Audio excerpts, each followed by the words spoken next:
Appreciate everything that you've done for me, but I can't keep this. No, you earned that, fair and square. Not according to my PO. What do you believe?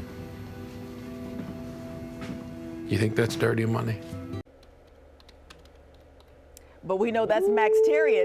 Yes. He joins us now from Fire Country. A little crossover episode happening this week. Good morning to you, Max.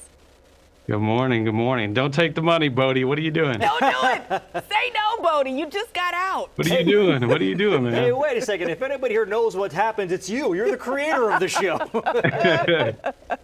I know a little bit of what goes on. A little bit of what goes on. So you are a busy guy because this show has taken off and it's doing great. You're the creator. You also star in it. But now we got Sheriff Country coming on. How many hours a day have you been working like for the past 6 months or a year?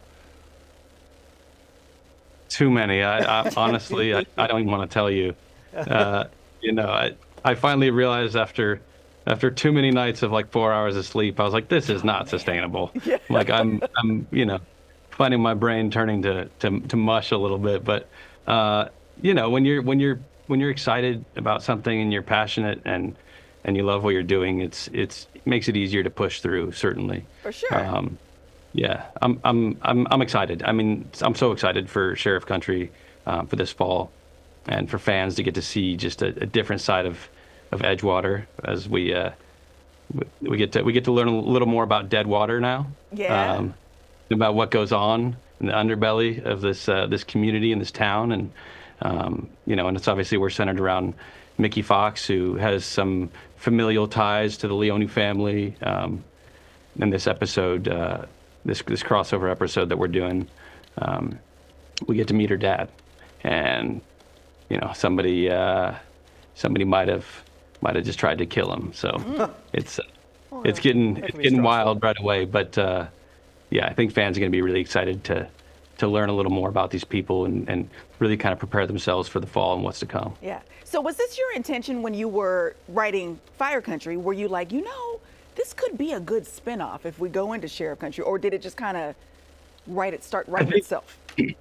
Well, so when I started Fire Country, it was on its own. It was its own thing, and and as we got further along, in the process, and the show started airing, and it found success, and then I started kind of putting the cart before the horse, and all of a sudden I was like, I had 4 different ideas for him. Like, well, what about more shows? And so I was a little eager, but certainly the sheriff's office was something that I felt like was a just like how Fire Country is a different look into firefighting and a different take into a world that we're sort of already familiar with. The sheriff's office for me is that same thing. When the town that I grew up in, our sheriff sergeant was my youth soccer coach. And his guys are on my team, and it's a little different when you're policing, when you're doing law enforcement in a town or a community that you live in, you grew up in, and you know everybody. Because now, just like when you're on our firefighting incidents where you're somehow connected to the people, the same is said for law enforcement, and it becomes a little dramatic and a little wild when you got to show up, and you're ready to arrest somebody and the people, and Sure. So it's I don't know, it felt like the right move, and just in the same universe, and I think people have really responded to Edgewater and to this town and this small town community, and the sense of people coming together. And getting to see a different side of that, we felt like was really exciting. Right on.